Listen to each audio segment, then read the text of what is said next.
Mr. President, you managed to get this deal done. A lot of people say that the men who managed to do that should get a Nobel Peace Prize. Do you think that you'll be able to get all the hostages back home? And what would happen if you hear from the Israeli side? They will never give me a Nobel Peace Prize. What would happen if the Israeli... I deserve it, but they will never give it to me. What would happen, sir? What would happen to go forward? What needs to happen for normalization in Saudi Arabia? Well, we're going to see, and we're dealing with a lot of people, and we have steps to go yet, as you know. And maybe those steps go forward, and maybe they don't. We're dealing with a very complex group of people, situation and people. But we have the right man, we have the right leader of Israel. He's done a great job, and we've been friends for a long time, and we do a great job also. And I think we have a combination that's very unbeatable, actually. Can I ask what would happen, Mr. President? Mr. President, what would happen if you hear... Wait a minute. Wait. Where is that person? Where's that person coming from? Come on, go. You go. What would happen if you'll hear from the Israeli side today that they're not willing to go through with the deal to get all the hostages back home and finish the war? We'll see what happens. Whatever happens, we'll be prepared to handle the situation. Are the Saudis demanding a Palestinian state? Mr. President. No. Are the Saudis demanding a Palestinian state? No, they're not. No. Are they demanding a path towards a Palestinian state or any other recognition? Everybody's demanding one thing. You know what it is? Peace. We want peace. We want people to stop being killed. But everybody's demanding one thing. Very simple, peace. And he wants peace also. Mr. President, do you think it's politically possible in Israel to get this deal done until the end? To get the deal done? Yeah. Sure. I mean, is it politically Why wouldn't a deal get possible? done? A deal can get done. We'll see what happens. We're dealing with very complicated people. But a deal can absolutely get done. President, Israeli strike on Iran. We'll see what happens. President Trump, I want from Prime Minister Netanyahu. We have heard Joe Biden and Donald Trump take credit for the hostage and ceasefire deal. Who do you think deserves more credit? I think President Trump added great force and powerful leadership to this effort. I appreciate it. He sent a very good emissary. He's helped it along. And, I'll just tell you, I'm happy that they're here. And I'm sure the President is happy that they're here. And I would think that's about enough. Mr.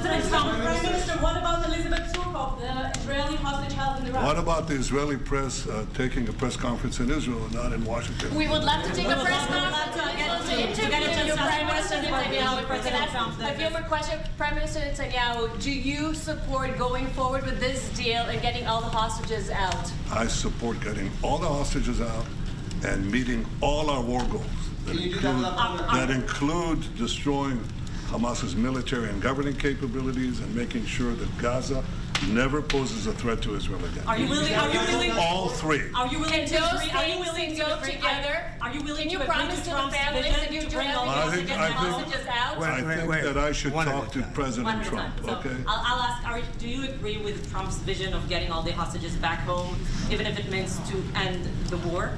Well, I'm not sure that you articulated correctly what the President's vision is. You can ask, he can speak for himself. He does that very, very well.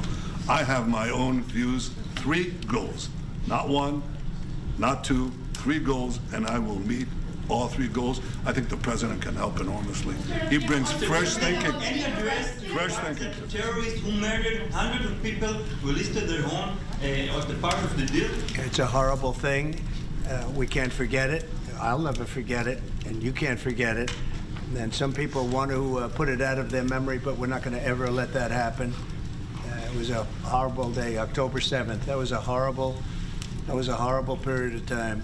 And a lot of people like to pretend it didn't happen. It happened. It's a big group of people that like to pretend it didn't happen, like the Holocaust didn't happen. Same mindset. And no, we're going to get this thing wrapped up, and we're going to get it done. We're also dealing, I think, very successfully with Russia, Ukraine. We're going to hopefully get that one done at some point in the not-too-distant future. That's a complex problem also.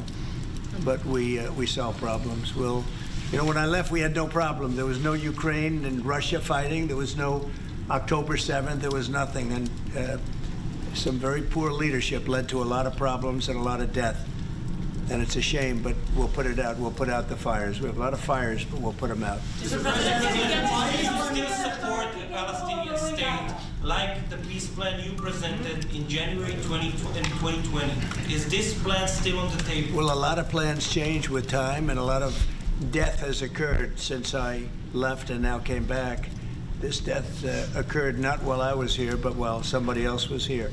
It shouldn't have happened. They shouldn't have allowed it to happen. It would have never happened, and that includes Russia. Ukraine would have never happened. Not even a little bit, not even a chance. But now we are faced with a situation that's different, in some ways better and in some ways worse. But we're faced with a very complex and difficult situation, but we'll solve the problem.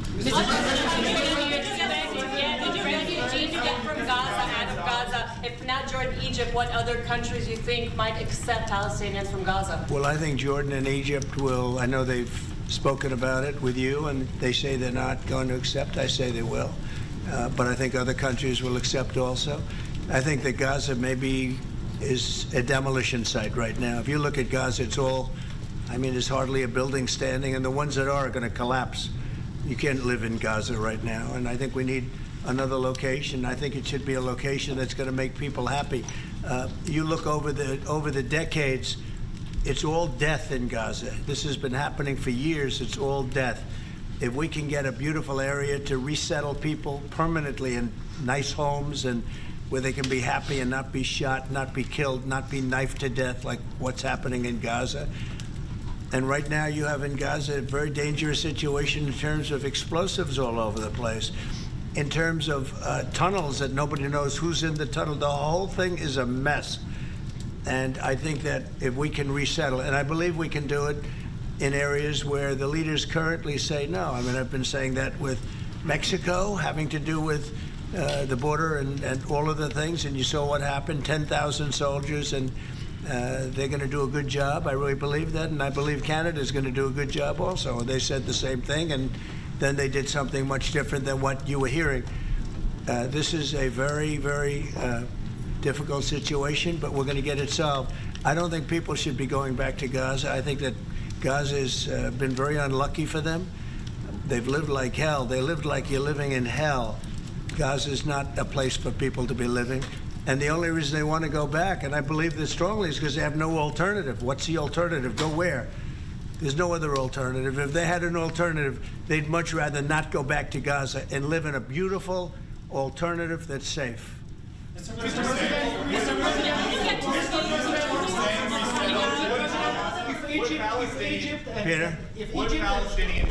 would Palestinians have the right to return to Gaza if they left while the rebuilding was happening? It would be my hope that we could do something really nice, really good, where they wouldn't want to return. Why would they want to return? The place has been hell. It's been one of the meanest, toughest places on earth. And right now, I've seen every picture from every angle, better than if I were there. And nobody can live there. You can't live there. So if we can build them through massive amounts of money supplied by other people, very rich nations, and they're willing to supply it. If we can build something for them in one of the countries, and it could be Jordan, and it could be Egypt, it could be other countries, and you could build 4 or 5 or 6 areas. It doesn't have to be one area, but you take certain areas and you build really good quality housing, like a beautiful town, like someplace where they can live and not die. Because Gaza is a guarantee that they're going to end up dying. The same thing's going to happen again. It's happened over and over again, and it's going to happen again as sure as you're standing there, Peter. So I hope that we could do something where they wouldn't want to go back. Who would want to go back? They've experienced nothing but death and destruction. If Egypt and Jordan tell you no, what will you do then? Well, I don't think they're going to tell me no. Mr. President, I don't think they're going to tell me. I think they're going to tell Biden no, and I think they're going to tell other people no. So you think it will happen at the end? I think there's a good chance, yeah. How I'd like many to see it people are you thinking about? All of them. I mean, we're talking All of the about guys. probably 1.7 million people, 1.7 million, maybe 1.8 million. But I think all of them, I think they'll be resettled in areas where they can live a beautiful life and not be worried about dying every day. Wait. No. Mr. President, Yeah. do you support building settlements, Jewish settlements back in Gaza in the next years? Say it. Building settlements, Jewish settlements back in Gaza in the next year. Do you support this idea? I don't see it happening. It's too dangerous for people. Nobody can go there. It's too dangerous. Nobody wants to be there. Warriors don't want to be there. Soldiers don't want to be there. How can you have people go back? You're saying go back into Gaza now? The same thing's going to happen. It'll only be death. The best way to do it is you go out and you get beautiful, open areas with the sunlight coming through, and you build something nice. And they are not going to want to. They are not going to want to go back to Gaza. Prime Minister Netanyahu, what is your message to the families of the hostages that look at this deal, that are worried that this deal won't go through? What do you say to them in this moment? Same message I said from the beginning of the war. We'll get them out, get them back. We got over 70%, close to 75% of the people who everybody believed will not get out. We got them in successive deals, and most recently with the help of President Trump. We're not going to give up on any of them, and we're not going to give up on our other war aims. Hamas is not going to be in Gaza, and we're going to get everyone back.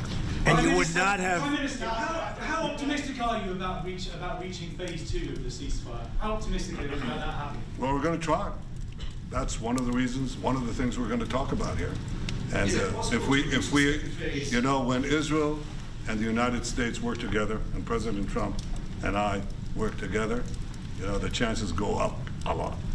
It's when we don't work together, Israel and the United States don't work together, that creates problems. When the other side sees daylight between us, and occasionally in the last few years, to put it mildly, they saw daylight, then it's more difficult.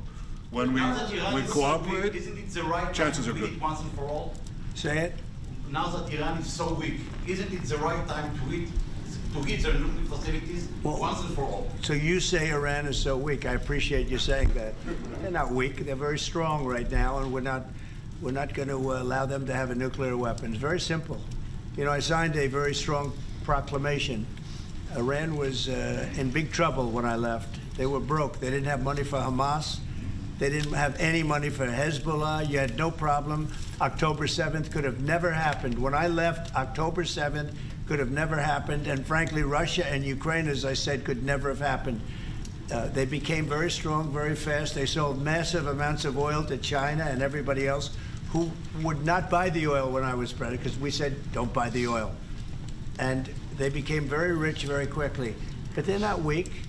They're not weak. They're strong. Doesn't mean they won't be weak, but you know what? We just don't want them to have a nuclear weapon. They can't have a nuclear The weapon. Prime Minister, sorry, Mr. President, the Prime Minister wants you to strike Iran. That's what he wants. You don't know what he wants. What do you know about anything? Go ahead. But is that option on the table? Yes, please. President Trump, is that option on the table?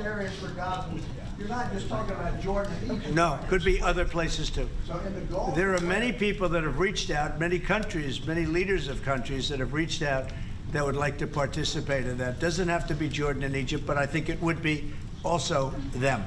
Mr. President, your relationship with Mr. Netanyahu knew ups and downs. How do you describe it? No, I think it's mostly ups. Mr. President, what about the Palestinian Authority? Should we rule Gaza because Gaza will be empty? What? The Palestinian Authority, can it rule Gaza? What do you think? Well, it's had a pretty hard time, wouldn't you say? I'd say it's had a pretty bad time of it. Mr. President, Qatar has, you've criticized in the past as a funder of terrorism, so as the Prime Minister, do you think they're part of the solution or part of a problem moving forward? I think they're trying to help. Qatar is absolutely trying to help. I know them very well, and they're doing everything they can. Very tough situation, but they're absolutely trying to help. Okay, thank you very much, everybody.